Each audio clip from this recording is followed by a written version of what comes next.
In what follows, I will sketch the most prominent tacks and explain why Mill dissents from them. I will then introduce briefly Mill's preferred strategy for fortifying the liberal arena. One enduring approach, associated with thinkers from Immanuel Kant to Robert Nozick, is to contend that human beings are characterized by distinctive attributes, rationality, dignity, autonomy, and that recognizing or respecting this fact entails identifying liberal rights as inherently fitting or appropriate to their nature.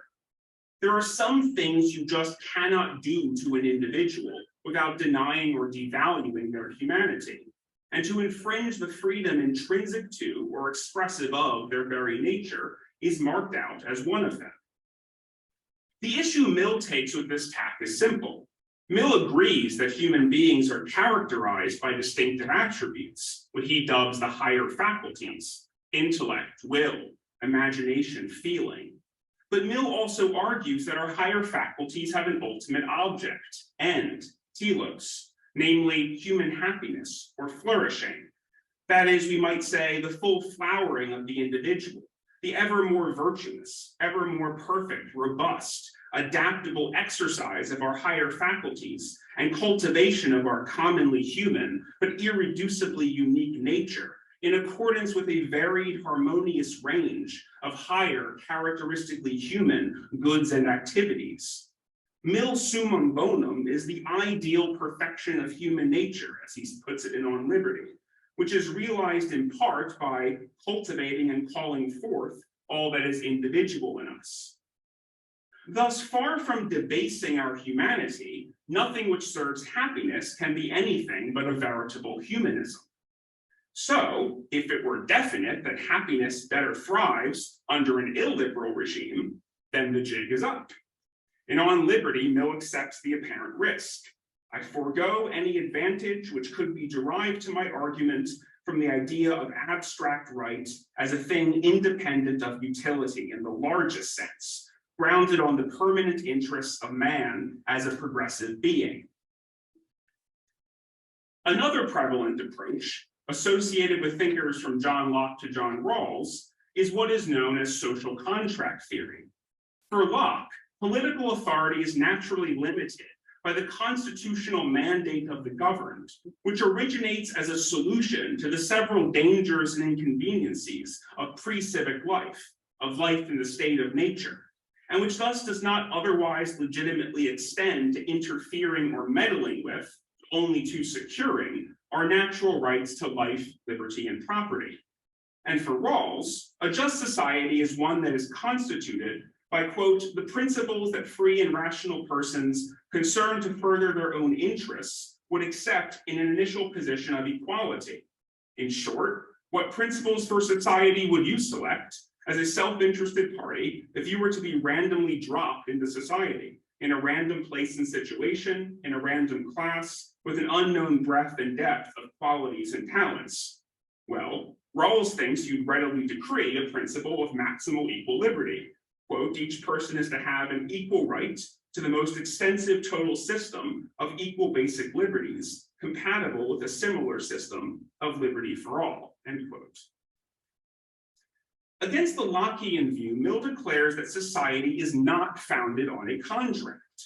On the contrary, like Aristotle, Mill believes that we are by nature political animals, that our higher human objects and pursuits include and even prioritize goods and activities that are essentially social, such that we are able to flourish only together, and thus that the true state of nature is political society.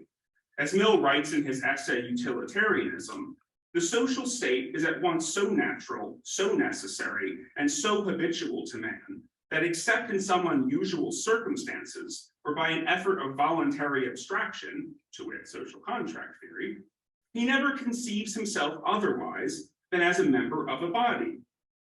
Society is natural, not artificial. Hence, social authority is not limited a priori.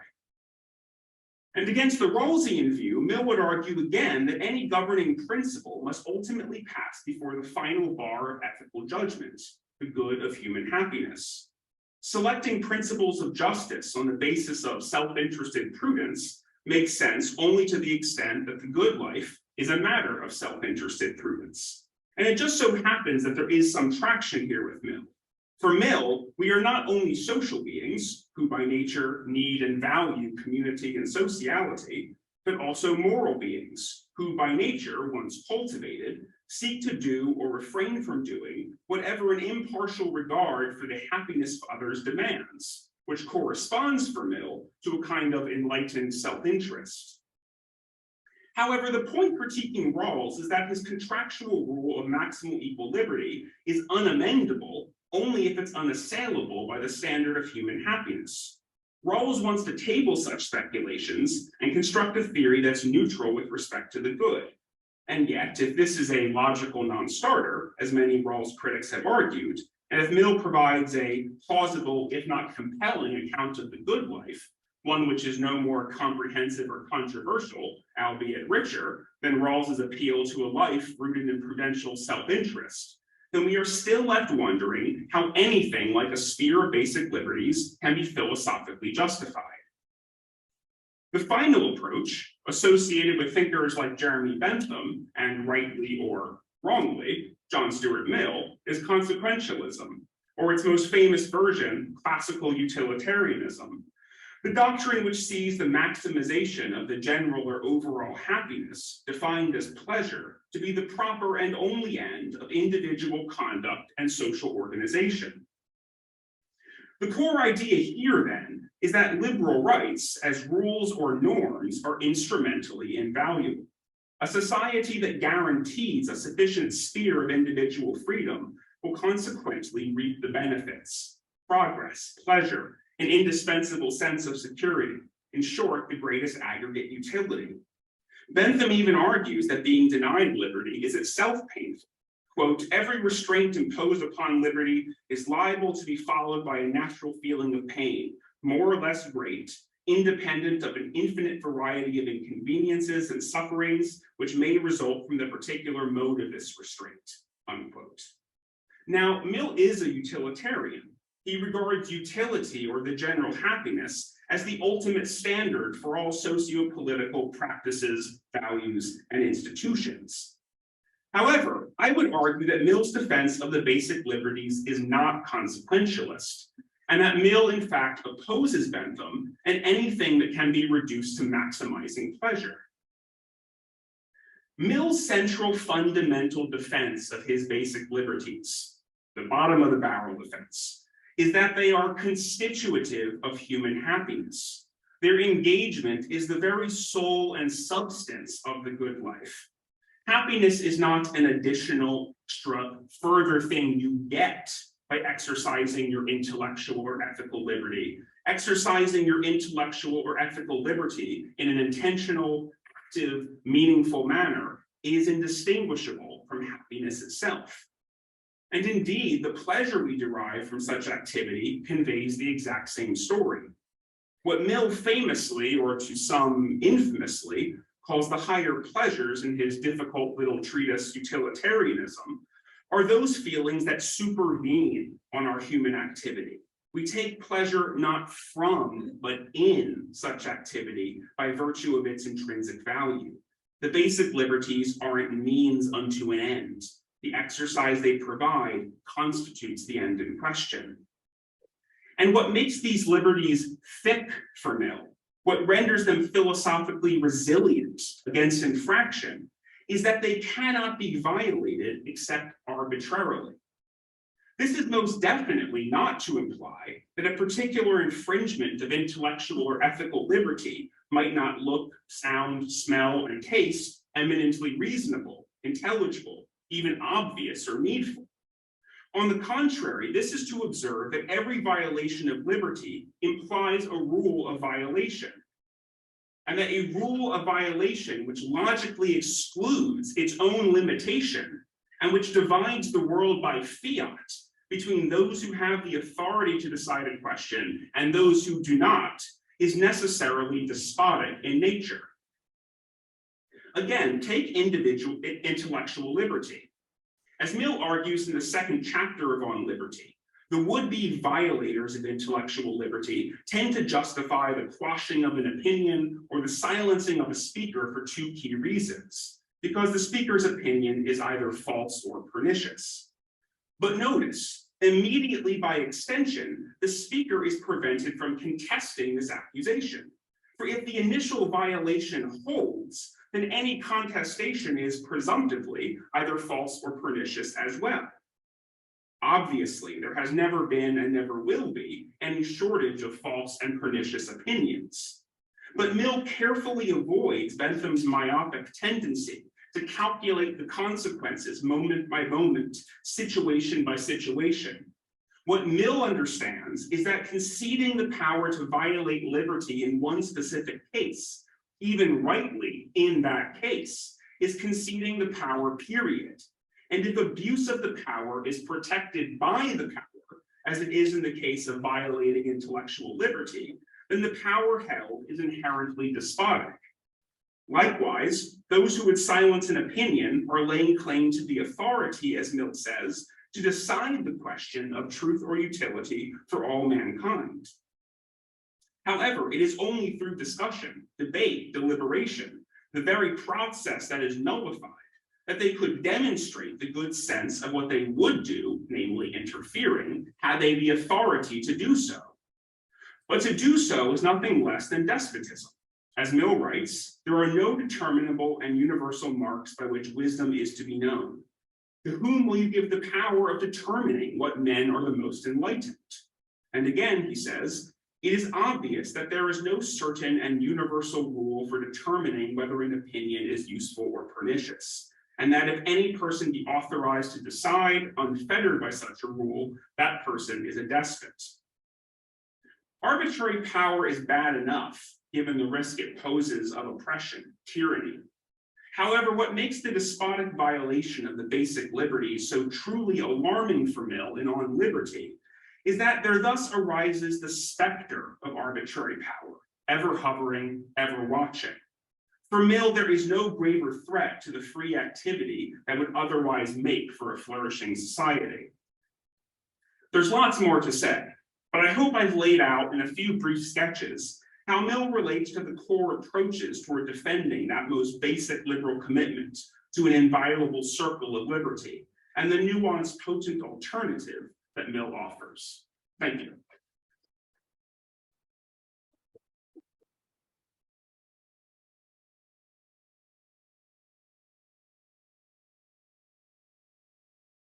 Thank you so much, Dr. DiIulio. So our first discussant is Professor Ann Norton, who is the Stacy and Henry Jackson President's Distinguished Professor in the Department of Political Science at the University of Pennsylvania. Let's see how much I can get out before she makes up here. She is a scholar of political theory and the author of 7 books, including... I just finished one. It's impressive. 8 books. 8 books. And the one hot off the press is... Wild Democracy, Anarchy, Courage, and Ruling the Law. Wow. Okay. Make sure we talk afterwards. We give you a platform for that. She is also the author, among other books, Leo Strauss and the Politics of American Empire, 95 theses on politics, culture, and method, which were published in back-to-back years by Yale University Press. She's the co-founding editor of the journal Theory and Event, and on the executive board of the journal Political Theory.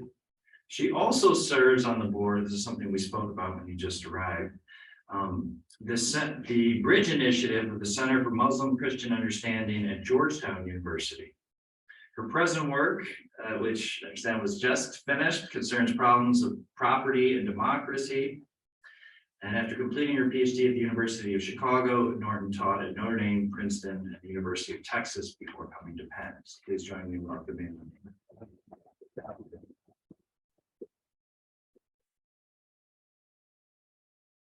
In some ways, I'm exactly the wrong person for this. I'm not a scholar, and I'm quite indifferent to the effort to determine the consistency and coherence of Mill's thought. I would be a very bad choice for this job if it weren't for one thing. Indeed, my colleague Nancy Hirschman would be the right choice for this job. But for all his erudition, and that is quite extraordinary, John DiIulio puts something above pure scholarship, the question of how we ought to live. That question animates the book, and it puts John's magisterial erudition. I don't think I have ever called anything magisterial before, but I feel quite comfortable in doing so on this occasion. His magisterial erudition, his scrupulously crafted argument, and his ability to cast Mill in his time, all of that is remarkable. But what is more remarkable, I think, is casting Mill as a theorist of the good life. What is the good life? And the book begins with that question. John does a fine job in showing how the good for one can be reconciled with the good for all. That formulation is wrong, though, and I particularly like this about the book. It's not a reconciliation of oppositions, as John makes clear. Aristotelian in this respect, I think. Each is dependent on the other. The individual finds a noble happiness in duty and care for humanity. Humanity and our politics are vindicated by the possibility of a good life for each individual human being. Too much political thought, I think, is distorted by the insistence on binaries where phenomena are, in fact, in Aristotle's words, related as concave is to convex, whichever that is. John's work here is more discerning and more open work that in style and substance invites people in. You give us a Mill who's open to argument. Now, I would raise some questions about Mill, more particularly about John's book on Mill, mindful of this enterprise. And in raising the first question, I'm particularly mindful of the difficulties of living a good life. And I appeal to both John Stuart Mill and John DiIulio for this, which might initially seem to run against both of them, but I think not. John observes that John Stuart Mill recognized the inadequacies, the deformations of his own upbringing, which really appears to have been rather single.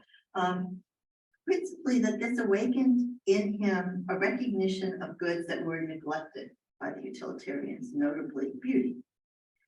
And I would like all of you to follow John giving this further thought. When I was reading this, I kept being haunted by a Diogenes. I thought, what does Diogenes got to do with it? And then I remembered, Diogenes, I think, puts in question the hierarchy of good, which remains, what is a noble virtue? What is a noble good? What is a noble activity? And I thought about that famous story of Diogenes in which Alexander comes to him and says, I will give you anything you want. And Diogenes doesn't ask for elevated debate or any even wisdom related good, much less beauty related good. He says, get out of my sight. And I think that question remains for Mill. And maybe for John, I think John has more to say about this that he says. It seems to me to be written in between. And that is, what about the sun on your face? And well, we're on the subject of sun. I mean, St. Francis has a lot to say about that in the Canticle of the Sun, that the noble goods may be the simplest goods. And what if that is the case? How does Mill, how do the utilitarians, how for that matter do liberals, accommodate the simplest goods, the simplest and most primitive goods? Now, I think John's relative discretion on this and other issues may be due to a particular virtue. You know, one might admire a caustic wit or a devastating critique. Indeed, people like Nozick and are good at that. But to be intellectually trustworthy, I think you really have to be a generous reader. That's difficult to balance with the enterprise of engaging with someone as a critic, which requires a ruthless one. And John actually does an excellent job of balancing these things. He does not, he reads Mill generously, trying to find in him a coherent answer to each objection, but he also puts him under the microscope I do think there is a place where you might let Mill off a little too easily. It is a very famous one in which Mill endorses imperial rule over barbarians. This is the one for the same reason we may leave out of consideration those backward states of society in which the race itself may be considered in its knowledge. Despotism is a legitimate mode of government in dealing with barbarians, provided the end be their improvement. Now, the vulgar interpretation might just be Mill wanted to keep his day job, which was in the income. The more civilized one might be that Mill, like John Rawls and other liberals, have had difficulty in recognizing both the defects of his social order and worse, in taking those aspects of his civilization that he admired as universal good. But I fault John slightly for turning away from Mill's feelings here. I have to say he turns to a really interesting place. And that is a question which I think is not only interesting, but novel. I've never seen. And I thought it was very smart. And that is when John raises the question of what he calls ethical incompetence, which I think we should all memorize, and that in advanced civilization. And that is, John remains tactfully silent on the question of why we should subject the ethically incompetent. Let me back up a little bit. The argument is that, well, a given social order may be regarded as more or less elevated, more or less free. Here's the problem that within that social order, within that civilization, there will be individuals who are brutal, barbarous, unsatisfactory, ethically incompetent human beings. And what is to be done with that? But also, what does that say about our disposition towards those civilizations? Mill seems to be perfectly comfortable. I will defer to John on this question. With the legitimacy of using whips and bullets on the barbarians, and confining civilized societies only to persuasion. But maybe it should be the other way. I mean, if you are a barbarian in a civilized society, are you not more culpable? And how obviously are they not more to be faulted?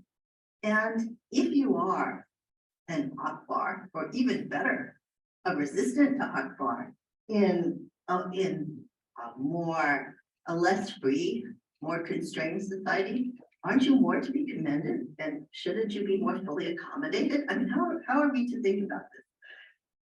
So not to sound like a prophet bargaining with the deity, but how many good men do you need in an uncivilized setting to entitle it to a certain degree of openness and accommodation that Mill does not seem to want to allow them? I also wanted to raise a question that is really not my own question. It's a question that I think both John and I have to deal with it, and it comes from a theorist I dislike and with whom I profoundly disagree, but nevertheless respect, Simone Weil. Weil presents a startling counterpoint to Mill on a number of points, notably suffering, obedience, and Catholicism. And Mill doesn't like suffering, I'm with him here. And he isn't really easy with obedience either, certainly not with obedience as submission to domination.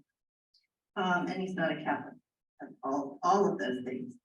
But she also makes another point, and that is that one should learn only within one's own tradition. And here again, I think that there is more tension in Mill around this question of what to do with the other, what to do with a civilization that one regards as problematic, unsatisfactory, subordinate. And Mill seems to accept radical difference, as John quotes, an indifferent plurality of noble and beautiful lifestyles. It's an infinite plurality.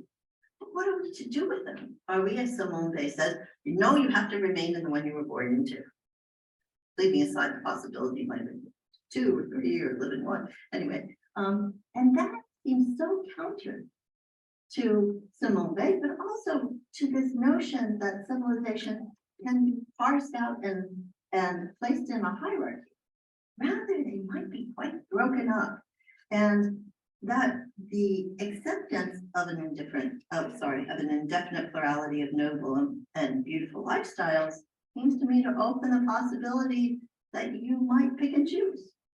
And Mill's appetite for debate, for learning, all of these seem to point to a kind of liberalism that is more civilizationally open than accounts of Mill generally acknowledge. And I wonder to what extent John would accept that interpretation, and what in Mill he finds on that question. It seemed to me that the general idea of diversity and openness, which he demonstrates, I think, very effectively in Mill. This Mill is much more open. And the whole final chapter is in many ways concerned with this.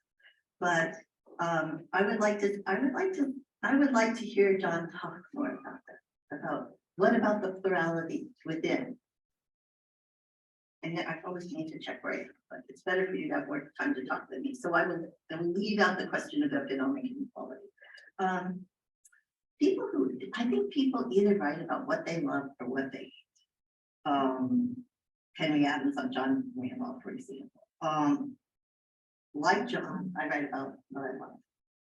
And I confess I still do not love John Stuart Mill. Even after reading the book. I just can't stomach the dude. But I did, but two things happened. That is to say, I did grow to have much more respect for him. I regarded him as a deeper and more open thinker than I had before. And that is no small achievement, let me tell you. But I also have more admiration for you, because I think he is a difficult thinker. He clearly, many people find him moving. Not only does many find him really annoying. And the capacity to open him to a broader audience, I think is very impressive, especially when it's done with the kind of intellectual rigor that you marshal for this book. So if you have not persuaded me to love Mill's liberalism, you have only increased my respect for you and my love of the important question, how are we to live?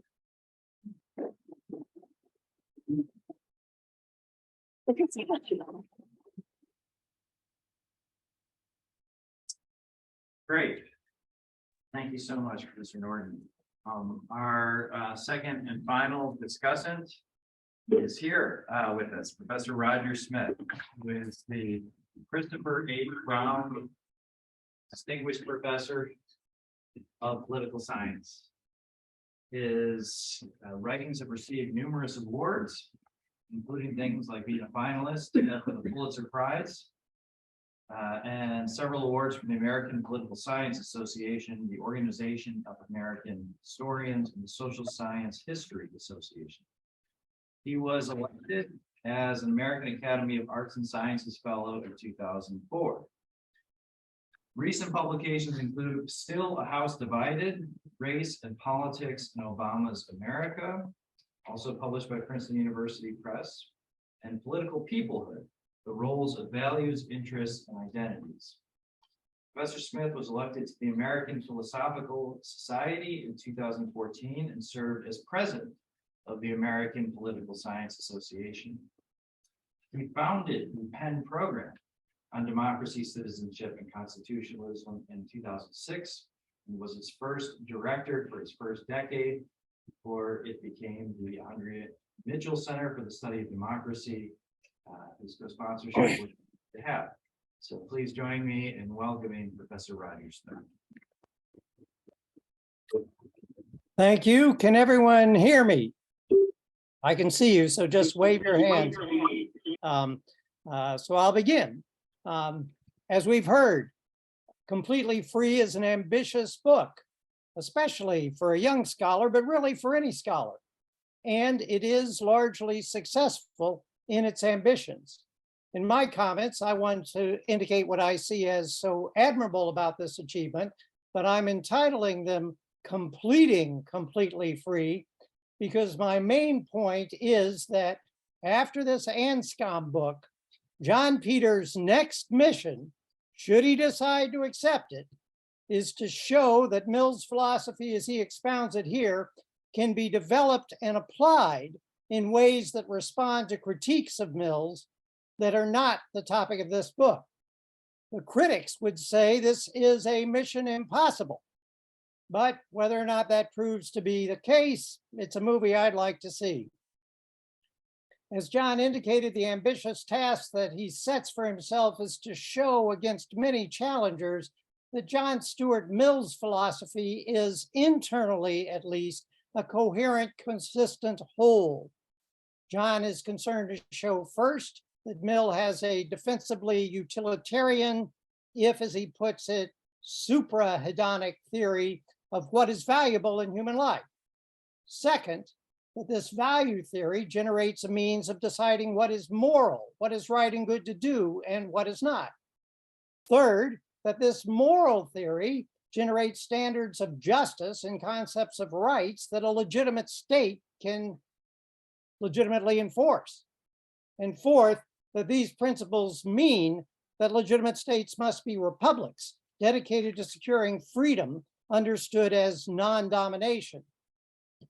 Although as a political scientist, I'm ultimately more focused on the questions of legitimate state power and republicanism in the latter chapters of the book, not the issues of moral philosophy that it first considers, I fully accept that logically the latter depend on the former, that standards of political justice and institutions rest on more primary conceptions of what is right and good for human beings. So I applaud John's efforts to explore whether Mill's thinking in all these realms is a relatively seamless web. And I fundamentally agree that it is. I thought that before reading the book, but John knows Mill and the Mill scholarship much better than I do, especially the recent scholarship. And he lays out how it all fits together, correcting misconceptions in ways that would do great credit to a senior scholar, much less a first-time book writer.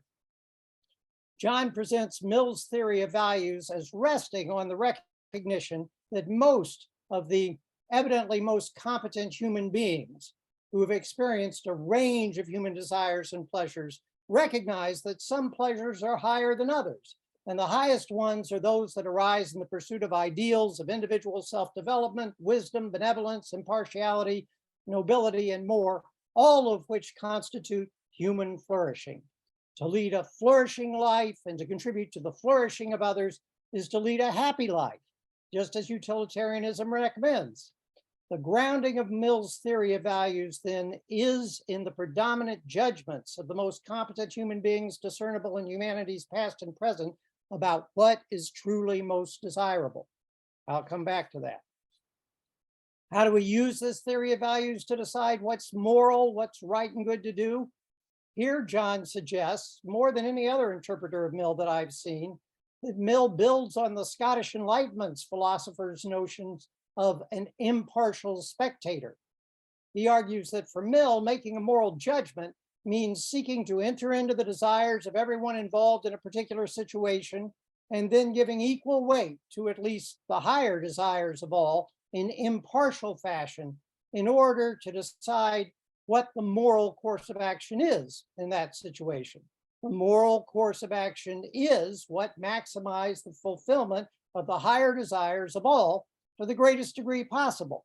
The course that maximizes happiness, thus understood, again, in good utilitarian fashion. But this raises the question, if what is moral is what maximizes the true happiness of all, who is part of the all? That's also a point to which I'll return. These arguments enable John next to interpret Mill's famous harm principle in On Liberty as giving society at large, as he says on page 157, whatever jurisdiction would be granted over the individual by an impartial regard for the general happiness. The answer to the much debated question of what constitutes a harm for Mill is, John contends, Harm is conduct that damages instead of sustaining and advancing the true happiness, the pursuit and enjoyment of the higher pleasures by all. Now, that's a standard that might seem to justify a great deal of state regulation of human conduct. But John argues that Mill stresses how individuals are generally their own best judges of what constitutes the fulfillment of their desires, and that intellectual and ethical liberty produce a diversity of perspectives that benefit all in many ways, and that state institutions are generally ill-equipped to decide what forms of belief and expression are truly harmful, especially given the great value of original, unconventional individual self-development. We can learn from experience, from time-tested traditions and customs, something about what regulations appear truly beneficial.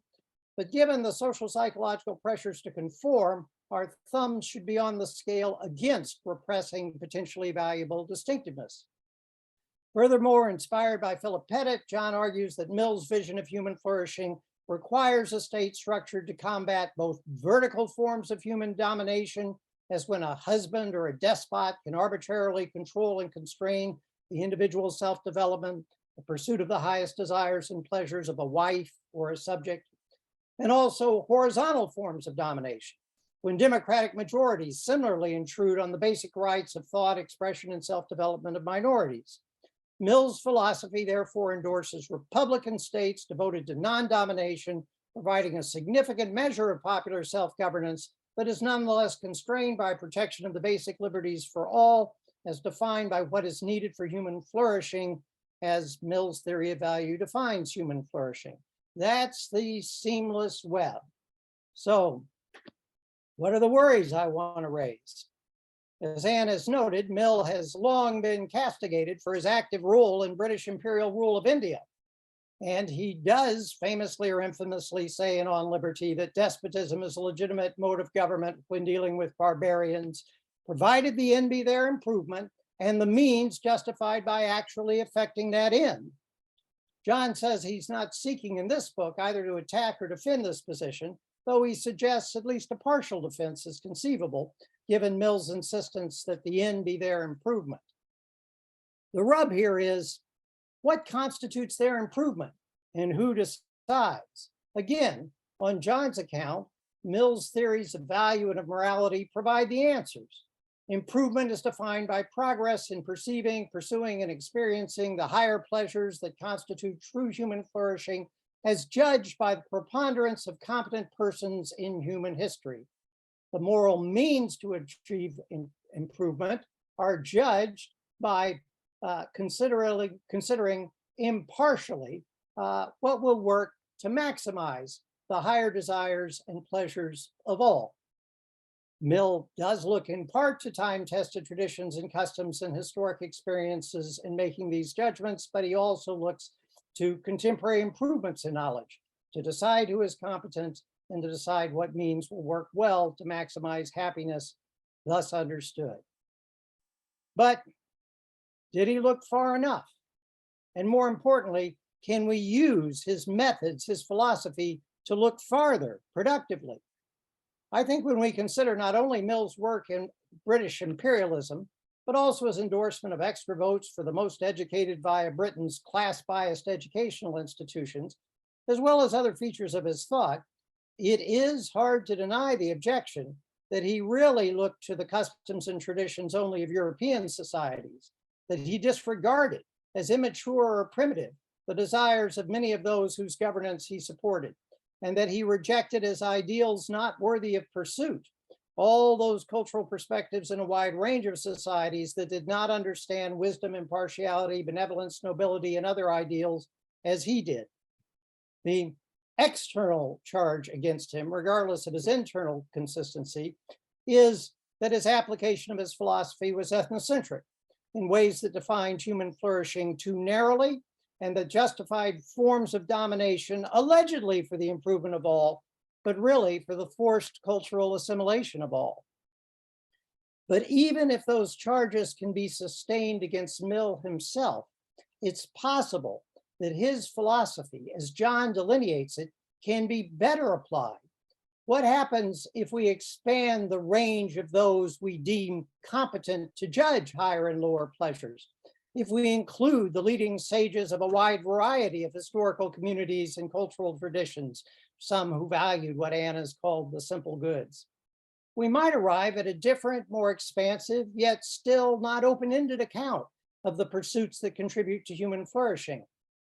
What happens if we then try to take into account a still wider range of persons when we seek to enter into the aspirations of all and to work out impartially how their higher desires can be maximized, contributing to the greatest happiness of a much more inclusive all, one that will probably go beyond existing societal bounds, possibly extending to all humanity? Does Mill's philosophy give us tools that can help us arrive at reasonably concrete, plausibly moral guidance for governing policies and institutions through these kinds of reflections? Or does it instead become hopelessly complex, indefinite, and unworkable, precisely because of our efforts to make it more inclusive? Those are the larger questions that John's book raises for me. And though it may seem like mission impossible to ask him to answer them in his future work, hey, those movies have done pretty well. I'm confident he will too. Thank you. To gather some of the questions we might have for Dr. DiIulio. I did want to give him a couple minutes of his own to take up Mission Impossible, or his first go at it. It's was laid on the table by Professor Smith and Professor Norton. But if I could limit you to said mission to 5 minutes, if that's okay, and so that we'll make sure to formally finish by 1:20 for those of us who have 1:30 commitments that may class or otherwise. So back over to you, Dr. DiIulio. Well, thank you so much to Anne and Rogers for those extraordinarily thoughtful comments at once. Very encouraging and also very thought-provoking. And yes, my next book is going to be on Anscombe, but now after hearing both of you, I almost want to flip it now and write another book on Mill. Besides, he's fresh in my mind, so I might as well. But so, for the most part, I don't want to say anything off the cuff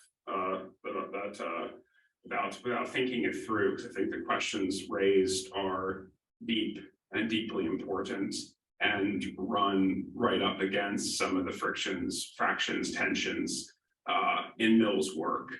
When I read through my book, there are parts of it that I feel that I wouldn't change a word, and parts where I want to rewrite the whole thing, and then parts where I kind of like wince and want to move on. One certainly is the quick treatment of Chapter 4's proof and utilitarianism, but one also is Mill's that controversial, to put it mildly, caveat in the first chapter on liberty, that his doctrine of liberty does not apply to children or barbarians, hence his association with British imperialism. And I think both in that regard and in his regard for plural voting and in other ways, I think there were times when Mill the philosopher was maybe ahead of or better than Mill the man at certain times. And I would say, first of all, that a lot of these positions, his more outlandish positions on British imperialism, plural voting, the religion of humanity, some of these things that his critics hammer on, he became increasingly disillusioned with, uncomfortable with over time, and that includes, I mentioned in the book, and that he became increasingly disillusioned with British imperialism as he got older, with even the principle of it, with plural voting, certainly, with Comte's religion of humanity. But I would say that, I think one of the things I do try to do in the book is maybe just not take the walk, but point forward to how we can use Mill's principles to address some of these problems in Mill. So, for example, in my chapter on Mill's conception of happiness, I refer briefly, but I think somewhat pregnantly, to someone I mentioned in my talk a few minutes ago, Isaiah Berlin, who's famous for a concept of value pluralism, who saw various civilizations across time and space as embodying and expressing various systems and matrices of value, each of which is different from all the others and perhaps in conflict with, or at least incommensurable with all the others, but is still reasonable, valuable, intelligible in its own right, and gives other civilizations that perhaps have different matrices or systems of value something to learn. And I think that while I'm not sure, Mill certainly doesn't go as far as Berlin does in seeing the kind of plurality of reasonable, mature civilizations. I think Mill's principles and the way he thinks about value can be squared with that. So I think there are pathways to walk. And going back to Professor Norton's comment on what about the sun on the face. I've often, one of my, she said this, I didn't make her love Mill. Well, I'm not totally, he drives me up a wall sometimes. And one of the things that often bothers me about him is he seems so often to be so acutely focused on what is necessary for the good life, the moral life, the free life of a member of a kind of thriving political community, and not necessarily, and this is, and Mill has no excuse, because one of the things that got him over his early life depression and his kind of the appalling success of his upbringing was nature and natural scenery, and kind of a Wordsworthian appreciation of the great outdoors and taking 10-20 mile walks. And when you look at the values and principles he comes back to in his works, I think he more often than not is thinking more narrowly about what's necessary for a liberal society, for a free polity, and the things that would exist within that and on the edges of that kind of fall by the wayside. And I think that is to some extent an oversight, even though he was kind of writing treatises and texts for a moment and to answer present questions. So I think I'm probably already over 5 minutes, so I'll stop there and follow up with Professors Norton and Smith later on. Thank you so much again. Thank you, Dr. DiIulio. So